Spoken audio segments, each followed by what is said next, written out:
విజయ dairy chairman వ్యవహారం ముదురుతోంది. విజయవాడ ఆయుష్ ఆసుపత్రిలో చికిత్స పొందుతున్న విజయ డైరీ చైర్మన్ చలసాని ఆంజనేయులను మంత్రి పార్థసారథి కలిశారు.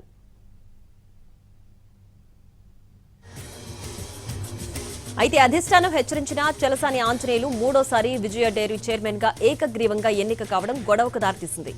చలసాని ఆంజనేయులు తీరుపై అధిష్టానం సీరియస్ గా ఉన్నట్లు సమాచారం.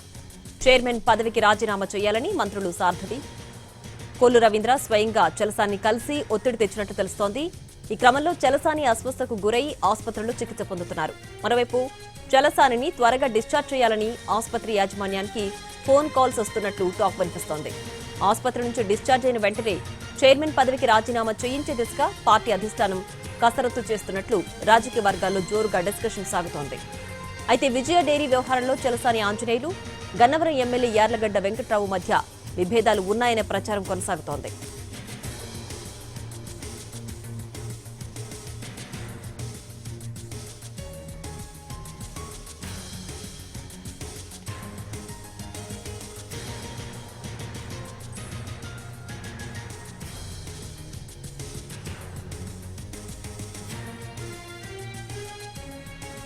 విజయ డైరీ చైర్మన్ వ్యవహారం ముదురుతోంది. విజయవాడ ఆయుష్ ఆసుపత్రిలో చికిత్స పొందుతున్న విజయ డైరీ చైర్మన్ చలసాని ఆంజనేయులను మంత్రి పార్థసారథి కలిశారు.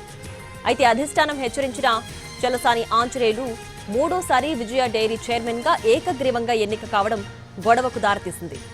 చలసాని ఆంజనేయులు తీరుపై అధిష్టానం సీరియస్ గా ఉన్నట్లు సమాచారం. చైర్మన్ పదవికి రాజీనామా చేయాలని మంత్రులు పార్థసారథి, కొల్లు రవీంద్ర స్వయంగా చలసానిని కలిసి ఒత్తిడి తెచ్చినట్లు తెలుస్తోంది. ఈ క్రమంలో చలసాని అస్వస్థకు గురై ఆసుపత్రిలో చికిత్స పొందుతున్నారు.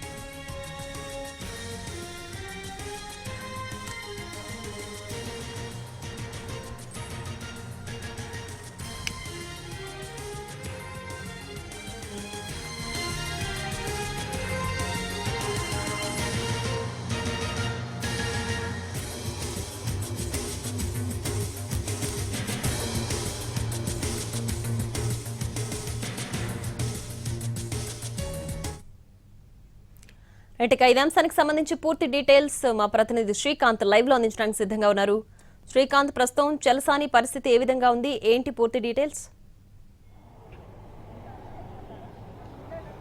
విజయ డైరీ చైర్మన్ ఎపిసోడ్కి సంబంధించి టీడీపీ అధిష్టానం అయితే వేగంగా అడుగులు వేస్తూ ఉంది. దీనికి సంబంధించి ఇప్పటికే చైర్మన్గా ఏకగ్రీవంగా ఎన్నికైనటువంటి చలసాని ఆంజనేయుల్ని రాజీనామా చేయాలని నిన్నే మంత్రులు పార్థసారథి, కొల్లు రవీంద్ర వెళ్ళి కలవడం, ఆ సమయంలో ఆయన అస్వస్థతకు గురి కావడంతో ఆయనకి పార్టీ నిర్ణయం ఏదైతే ఉందో చైర్మన్ పదవికి చైర్మన్గా ఉండొద్దు, డైరెక్టర్గా పోటీ చేయొద్దని కూడా చెప్పినా కూడా ఆయన పోటీ చేసి గెలవటం, చైర్మన్గా ప్రమాణ స్వీకారం చేయడంతో పార్టీ కావాలా పదవి కావాలా అనే రెండు విషయాల్లో ఒకటి తేల్చుకోవాలని నిన్నే అధిష్టానం నుండి తేల్చి చెప్పారు. అయితే చలసాని అస్వస్థతకు గురయ్యారు, వెంటనే హాస్పిటల్లో కూడా జాయిన్ అయ్యారు. ప్రస్తుతం మనం ఉన్నటువంటి ఆయుష్ హాస్పిటల్లోనే నిన్నటి నుండి ఆయన చికిత్స పొందుతున్నారు. ఆ చలసాని ఆంజనేయులు పరిస్థితి కూడా ఆరోగ్య పరిస్థితి అయితే నిలకడగానే ఉంది. ఈ నేపథ్యంలో కొద్దిసేపటి క్రితమే మంత్రి పార్థసారథి కూడా ఆయుష్ హాస్పిటల్ దగ్గరకు వచ్చారు. వెళ్ళి చలసాని ఆంజనేయుల్ని లోపలికి వెళ్ళి కలిసి మాట్లాడుతున్న పరిస్థితి. మరోవైపు చలసాని రాజీనామా అంశం, ఆయన రాజీనామా చేస్తారా లేదా అనే దానికి సంబంధించి ఇంకా క్లారిటీ రాలేదు. మరోవైపు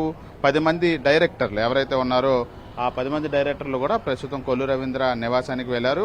అవిశ్వాసం దిశగా అధిష్టానం ఆదేశాల మేరకు ఈ 10 మంది డైరెక్టర్లు కూడా చైర్మన్గా చలసాని ఆంజనేయులు కొనసాగడానికి మద్దతుని ఉపసంహరించుకునే దిశగా 10 మంది డైరెక్టర్లు కూడా కొల్లు రవీంద్ర నివాసంలో సంతకాలు చేసి ఆ పేపర్స్ను కూడా ఇవ్వబోతున్నట్టుగా అయితే మనకు తెలుస్తూ ఉంది. ఈ నేపథ్యంలో మొత్తం 13 మంది డైరెక్టర్లలో 10 మంది అవిశ్వాసం దిశగా నిర్ణయం తీసుకునే అవకాశాలు కనపడతా ఉన్నాయి.